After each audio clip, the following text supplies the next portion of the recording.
Neptune has entered into the house of Aries as of the 26th of this month. It hasn't been this way for 165 years. The energy currents are the currents of the spiritual manifester, the spiritual warrior. And I want to be careful when we talk about warriors and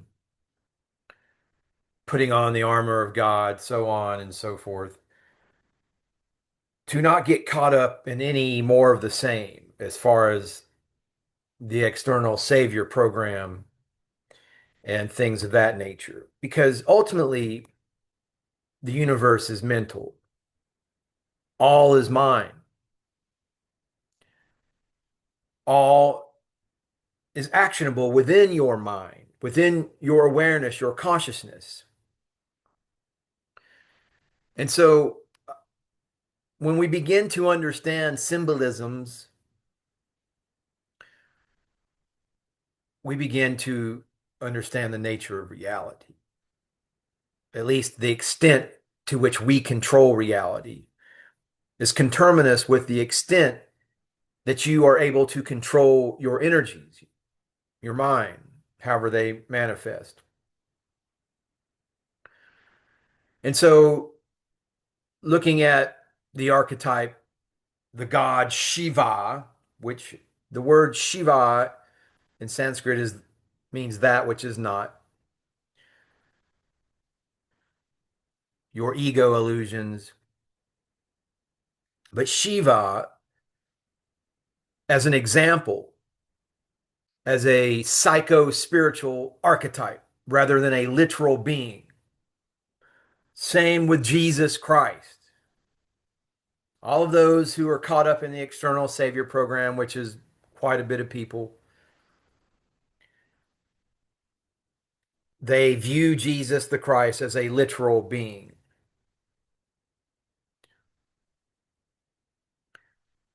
However, Jesus the Christ also has his symbols, and they all have their origins in power, in your power over your energies, the ability to navigate your life. Because every symbol maps to inner processes, energies, and attentional states where you put your focus, where your focus tends to linger.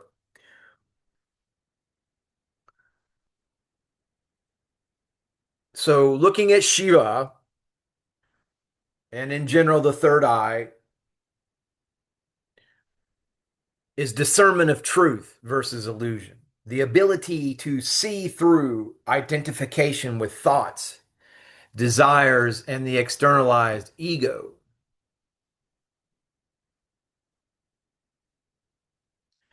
Can you see through your own narrative? If you believe that drinking Grey Goose vodka is a sign of machismo or getting drunk all the time and living the party lifestyle is like macho endurance, you know, that is your illusion. And if you are able to activate your third eye, you're able to see through that particular identification with those thoughts that you're having. This is similar to in the sorcery tradition of Don Juan and Carlos Castaneda, what are known as assemblage points.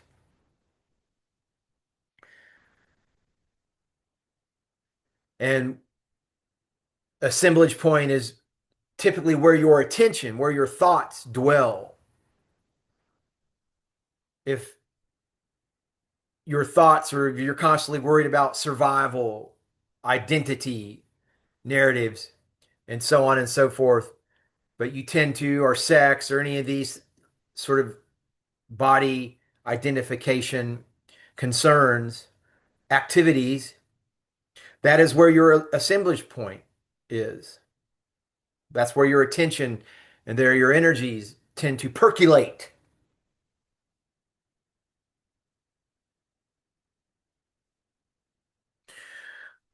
So this is just an attempt to get people to kind of wake up from this external savior, literal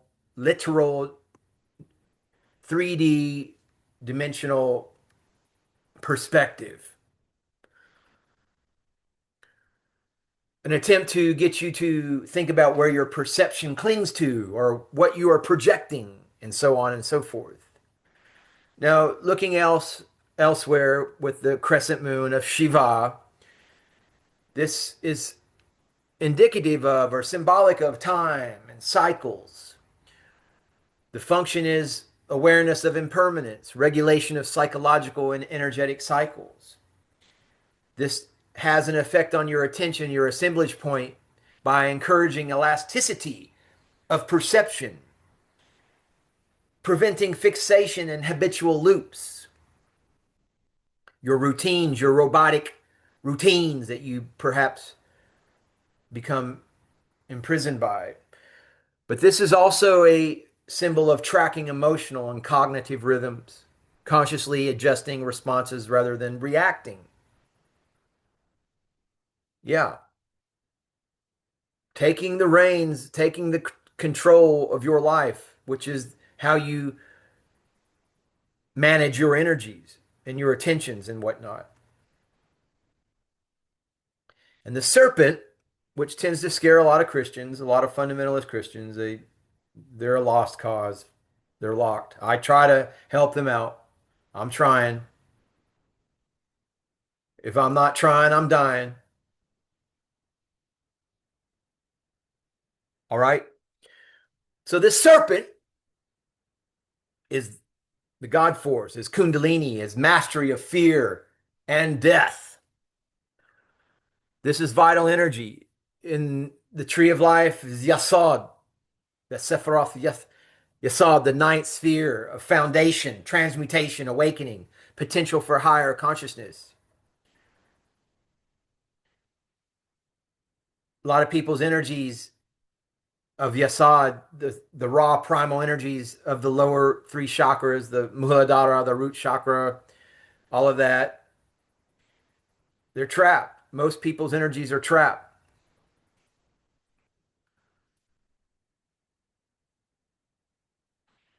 But that is the foundation. Your sexual energies, to be more specific, and but the serpent of Shiva connects the base, the Malkuth Yasad, to Tipareth, the sun within, the soul, man, the sun in man, the solar consciousness. And this facilitates vertical mobility of attention. It alleviates stagnation. This serpent of Shiva, the coiled serpent. Until the coils of the serpent unwind and rise, many people are trapped. Unless they practice sexual energy transmutation, energy conservation, and self observation, not externalized as desire. That's what the whole porn industry is for. Anyway, moving along to Shiva's hair, purification, flow, continuous cleansing of impressions, letting the past and projections wash through awareness, reduces stickiness of memory, emotional residue, loops, habitual loops. Your assemblage points, your focus does not get trapped in past patterns. And this is implemented by through practice, through mindful attention to incoming, outgoing impressions, releasing identification. Now we have what the serpent, or rather, excuse me, the trident, Shiva's trident, the trishul, the spear, however you call it, but these are representative of the three gunas. In Vedic science and Sanskrit, the word guna are forces. And this is being mindful of your energies, this trishul, being in command of your energies, because all is energy. But we have sattva, clarity, rajas, activity, and tamas, inertia.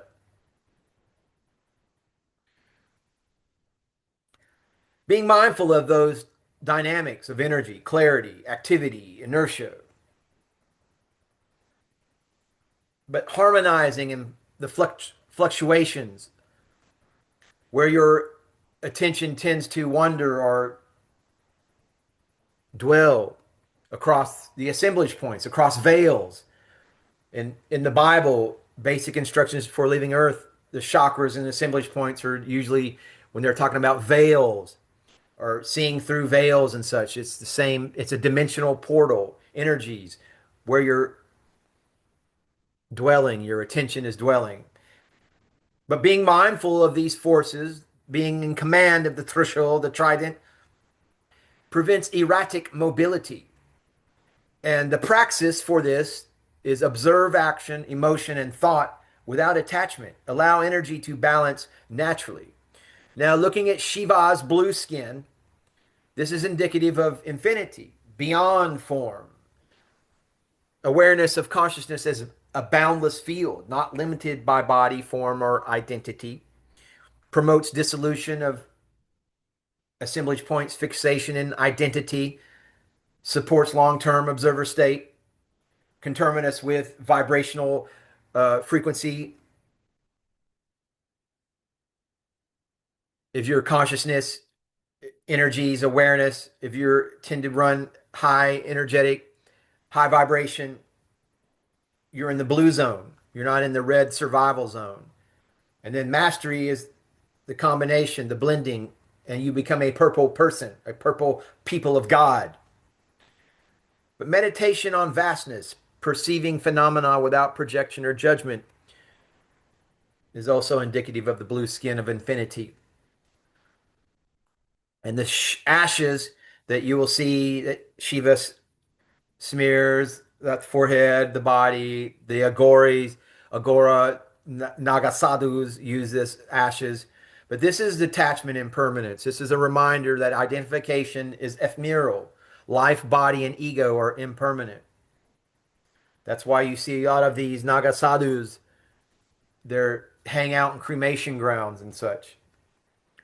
They've spent time around death. They know it's an impermanent dynamic. But regular reflection, the ashes represent regular reflection on impermanence of desires, fears, and projections. And the drum that Shiva has, the Damru, is awareness of timing, cycles, and resonance, rhythm of action, aligned with consciousness.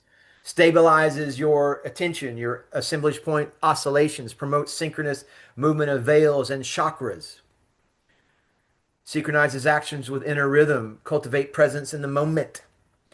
But so we have these symbols and they go across disciplines. All cultures have their own unique symbols, but the third eye is the blue veil of heaven in the Bible. The chakra assemblage point of the yajna, third eye, observer, discernment is the inner discipline. Crescent moon, blue, purple. All of these, all of these symbols, they mean things. They're not just meant to scare people and confuse people, although that's what religion is for. And that's why it is incumbent upon each seeker to dig, to get into it and realize that Shiva is a template for inner disciplines, not a being. Each symbol maps to your energetic management, your assemblage point awareness, where your attention is dwelling, where your energies are percolating. This is veil navigation in biblical terms, chakra stabilization and sovereignty over attention. Practicing with Shiva as an archetype cultivates impeccability. Impeccability is your awareness of your energies, how you spend your energies, where if you have any energy leakages within your attention, your aura, there's a practice within Castanada's sorcery known as stalking. And see, just on the face of it, stalking is going to throw somebody off. They're going to think, oh, you're trying to kill a deer or something. But no, this is you're stalking your own mind, your own awareness. So this sharing of this technology, spiritual technology of Shiva, is the path of inner sovereignty. Jesus Christ, that is all symbolic. It is all another path of inner sovereignty. But it has been co opted by the powers that be. But see, now that Neptune is in the house of Aries, this energy, people are just going to start waking up and knowing this stuff, or intuitively being led to where this information becomes synchronous. The synchronicities happen. You know, they'll see a Facebook post or whatever, TikTok or whatever kids are doing these days, but this information will start coming about with these energies that Neptune is bringing, dissolving the illusions of the organized religion and the nefarious black magicians of the external savior program.